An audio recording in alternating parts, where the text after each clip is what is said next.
Hello, everyone. This is FY Pod at the Bulwark, and today's episode, an interview with Congressman Robert Garcia, was recorded on Monday. Today, there was a mass shooting at Florida State University. We don't have all the information, but we know that a lot of people got hurt. This is something that happens in the free state of Florida all the time. It happened when I was a high schooler at Marjorie Stoneman Douglas High School in Parkland in 2018. It happened at Pulse. It has also happened at Florida State University before. This is the price people pay for sending their kids to school in the United States. It might be getting disappeared by ICE, it might be getting brutalized by the police, and it might be getting shot by a gun. That is the education system in the United States. Thank you all for tuning in, and there will be more information on the shooting soon. I'm here with Congressman Robert Garcia from Long Beach. There's a lot for us to talk about this week. I know we both just want to talk about Superman, so we're going to get through the other stuff really quickly. But I have to ask, Robert, I see you on TV all the time. I see you out doing stuff all the time. Have you been all right? Like, are you chilling at all? I mean, look, I try to take some time for myself. I mean, everybody should. Everything's still like fucked up right now and a really tough time. But I think we got to be in the fight right now really tough. And I think that if you're not willing to go, 110%, every day as a member of Congress, I think we got to get people in Congress that are willing to do that right now. And so I'm telling all my Democratic colleagues, like, we're in a moment where our democracy and our country's on the line. So we have got to be out there really tough all the time. I love that it feels like more and more people are stepping up and doing things. So no, I mean, I'm tired all the time, to be honest, but it's good. We got to keep fighting. Do you see Democrats in Congress right now who actually don't know what to do and are sort of just trying to sit this out and hope that once all the craziness ends, they can stay there? Like, I see people locking in really hard. You and we just spoke to Ro Khanna. You guys are going at it heavy. You guys are really locking in. But there's some congressmen who I feel like are less active than they've ever been, not more. Yeah, I mean, I think first of all, it depends on every person. I think for some members, and I think this is very true, people may not see them maybe like in the national press or doing podcasts or other things, but they're very active in their community. And so don't want to discount folks that they're organizing, they're doing rallies, they're out in their community, they're helping their constituents get through horrific immigration cases. So a lot of people are doing things every single day. I also think that, look, the Trump era is just different. Like let's be honest. I mean, when Trump gets elected, Democrats did not have a plan on how to react. In fact, I mean, like a lot of us were just so disappointed in kind of the slow burn to actually getting up and fighting as a party, right? That happened. And so I think a lot of people are still trying to figure out how horrific Donald Trump has been and didn't expect it. I think people expected, yeah, he'll be bad. We were there the first time, but no, this is like immensely worse. And so I think people are realizing that now. And I think you have seen a shift in the last couple of weeks. I think this would have sounded like an inflammatory and kind of unnecessarily aggressive thing to say a couple of years ago. But right now, part of what I'm wondering is how many people in Congress are inhibited by the fear of political violence, right? And the reason that I bring this up specifically today is we just saw Governor Josh Shapiro's house get set ablaze, and the pictures out of it are very scary. And I'm thinking, are there people in Congress who are trying to quiet down a little bit and sit in the wings because they are afraid that the ever aggressive and more intense than they've ever been MAGA base might actually do serious personal harm to them? So look, I think that's actually a real reality because it is for everyone and anyone's job. Look, I remember when I was calling out Elon Musk and, called Elon Musk a dick and was using metaphors, not a big deal. And Donald Trump sent his Justice Department after me and basically his U.S. attorney saying he was going to prosecute me. I mean, I remember sitting there going, okay, I'm not a wealthy person. I work hard and I'm here in Congress and I'm going to get maybe the world's richest man involved, the U.S. Attorney's Office involved. Congress isn't there to protect you or pay your legal bills. That's not the way it works. And so those are real concerns that people could have. And I don't blame people for those, especially working class folks, younger folks that are coming to Congress. I understand that. I think at the same time, this is like a moment where you have to be willing to kind of put it all at risk. I've kind of like made like peace with like, look, you got to put yourself, your whole self, at risk at this moment, and whatever that means as it relates to Donald Trump's actions, empowering his Department of Justice to go after you. I think that's a real thing, but I think it's also something we got to be like prepared for, and that's how serious the moment is. And I think that's the way we got to think about it. One of the things I think it speaks to is a larger moral decline. I think I've been a little trepidatious to say moral decline before because conservatives kind of hijacked the idea of a moral decline, and they talked about moral decline being like Dungeons and Dragons games and, queer people reading books to your kids at the library. But there has been a severe moral decline. People in this country are really of the belief that being a bad person is the easier path to success than otherwise. And that's part of why we're going to talk about Superman, because I don't want to talk about Superman just for some fanboy shit. I want to talk about Superman because the values he represents and the values on which you swore into Congress, which we'll get into.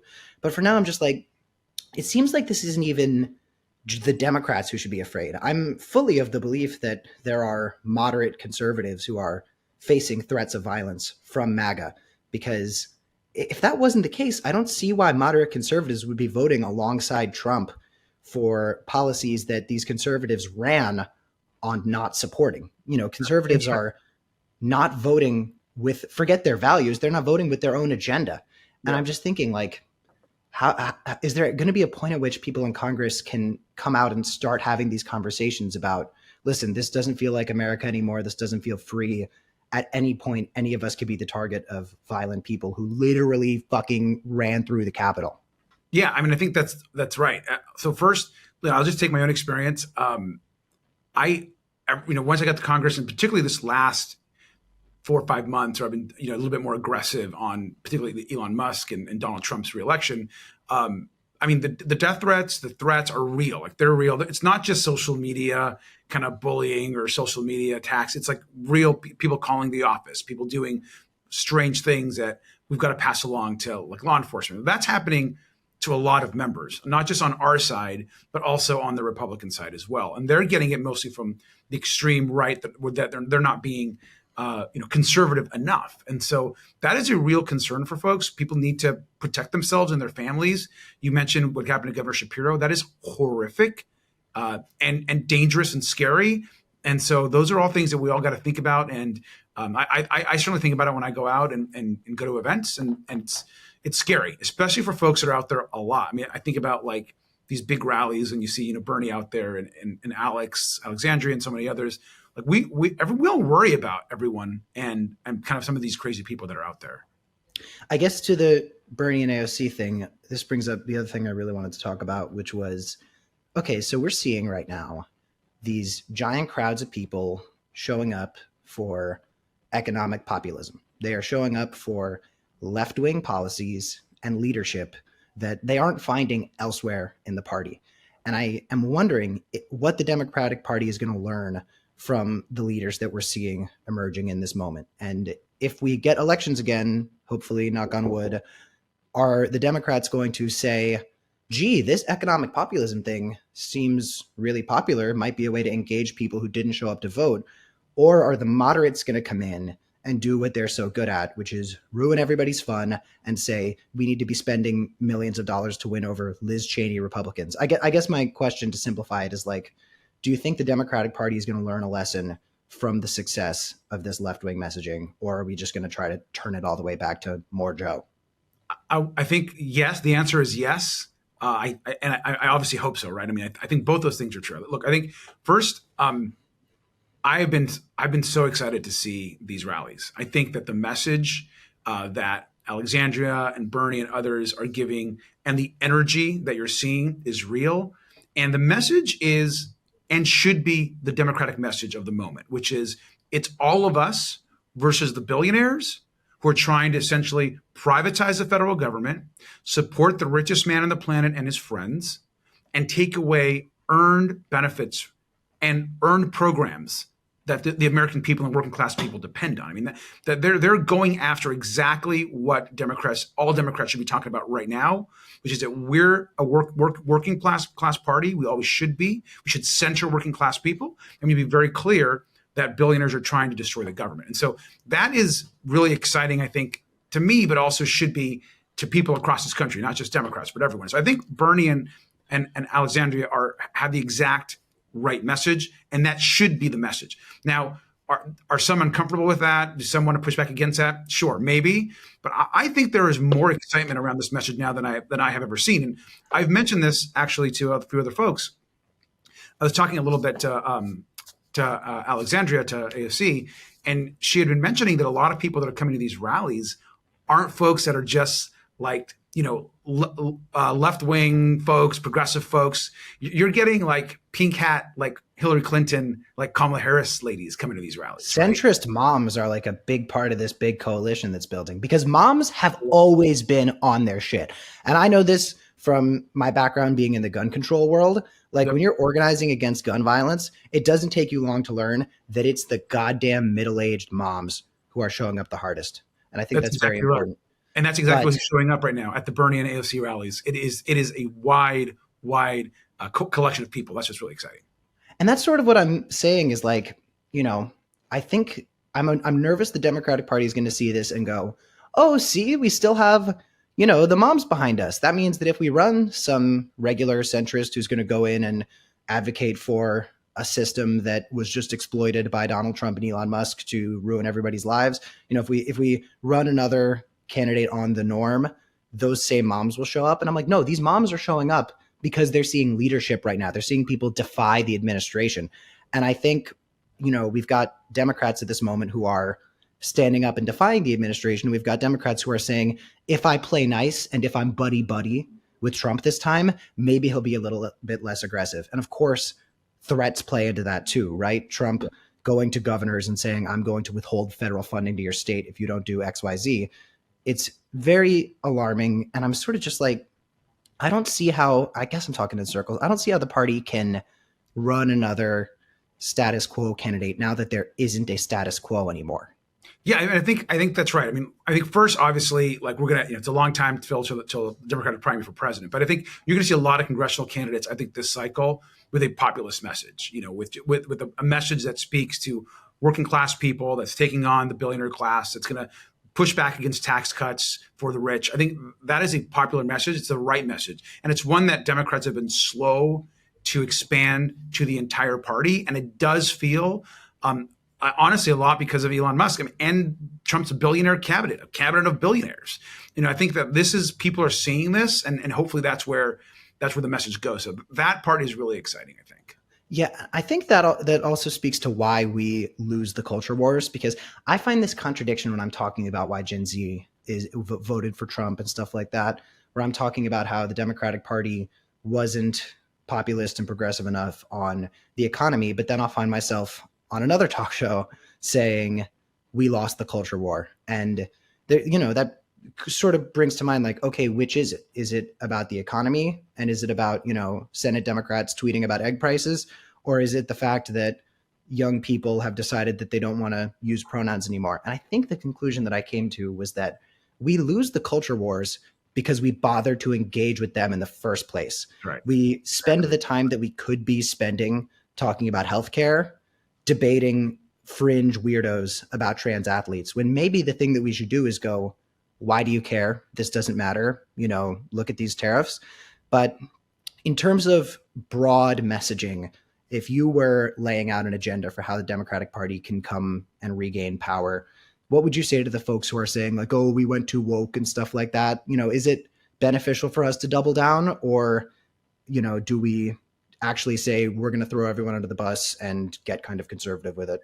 Yeah, I mean, I think one is we should never retreat on our values. So on that is we got to stand strong and always push the rights of people forward. So whether it's the rights of women, uplifting migrants, the rights of LGBTQ plus, trans people, all of those things that we believe in diversity, in a better country, that difference makes us stronger and better. We should never retreat on those issues. At the same time, we have to understand that we don't talk about the broader issues that impact everyone. And so we have likely invested so much of our energy in that space, and then allowing Republicans to attack us in that space, that we take our eye off the ball, and we take our eye off the big game, which is talking about issues that impact all working people in this country: the economy, the price of housing, why people can't afford to buy a home or pay the rent, why people are struggling to go to college, why young men are disconnecting from going to school, from socializing in ways that makes us all more productive. So I think that we've got to focus on the big issues, never forget our values, but we don't need to put the focus on that. That will continue to move forward. If we keep electing folks that are forward-thinking Democrats, rights are going to continue to advance. And so we've got to think about it that way, I think. Well, look, I can go on about this all day. I know you have to hop soon, so let's get to the real money here. Right now, we are seeing a giant cultural shift towards the return of Superman.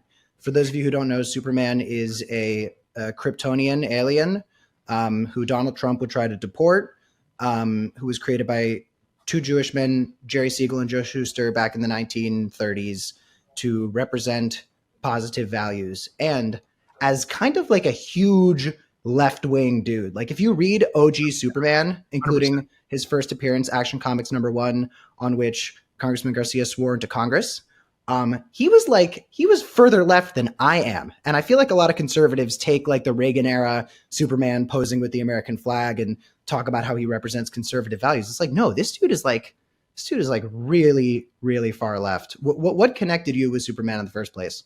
Yeah, I mean, absolutely. I mean, Superman is a fighter of people that need help. Right? He is always going to look out for the little guy, for those that are oppressed, standing up to bullies, taking on the world's richest man, not Elon Musk, but Lex Luthor. Right? I mean, it's exactly who he is. When Superman first came into the scene, I mean, the way he was written was he was taking on kind of corporate CEOs and fighting against injustice. I mean, he became a journalist, for crying out loud. His alter ego is literally a journalist trying to expose corruption in the country and the world. I mean, that Superman was created, written, and still is to this day written as a progressive left character, and yet all American, yet from Kansas, yet all these other things that we know, and patriotic. I mean, he's a patriotic person. He loves his country, but he understands at the end of the day, it's people that are oppressed, and that's why I love the character. I know that's why you love the character, and it's going to be a very good year for our favorite superhero.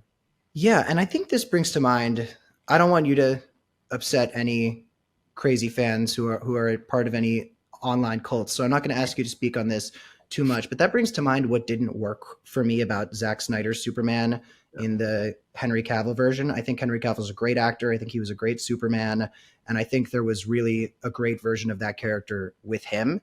And I think in many ways, Snyder's a great director, but what was missing there was Superman liking his fucking job. Because the thing about Superman that is so progressive to me is the fact that this is a guy who has the power to do anything he fucking wants, and he makes the choice to do the right thing, not because he has to, but because he gets to. He enjoys helping people. Making the world a better place makes him happy, and he just reinforces this idea that doing the right thing, even if it's the harder thing to do, can make your life better. And then he gets to date Rachel Brosnahan, and he gets to be happy and colorful and stuff. And I think my problem with the Snyder Superman was he was so burdened by the fact that he was helping people. He never looked like he was really having a good time. And I guess as a congressman who has to be a bit of a Superman of his very own, do you ever have moments where you're like, okay, this is very heavy right now. Let me take a moment to think about the positive impact of what I'm doing, and that will kind of push me forward? All the time. And people think it's funny. Like, I actually get a lot of inspiration from comics and I was just reading a few comics, just yesterday, and then I picked up at the store. I don't ever always get to go to the store. When I do, it gives me a little bit of hope back. It's good fiction. It's good stories. You have to reflect on continuing to do the most good that you can. And Yeah, and it's so funny. It just really quickly said something that's interesting.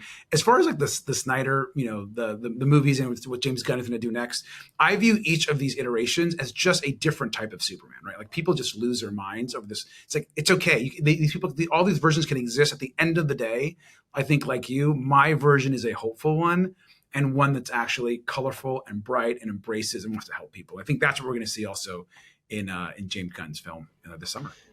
Well, I think one thing we can all agree on, regardless of any political divides, is that James, I know you're watching this. The movie comes out in 2 months, and we've yet to see a clip or a trailer with really any dialogue. And I want to know what David Cornsweat Superman sounds like. I want to know what Rachel Brosnahan Lois sounds like. I want to hear these characters talk to each other. I understand that sometimes less is more, but release a fucking trailer where they talk. I want to hear them talk. Congressman, thank you so much for joining us today. You are the real Superman. I hope we get to talk to you soon. All right, man. Thanks.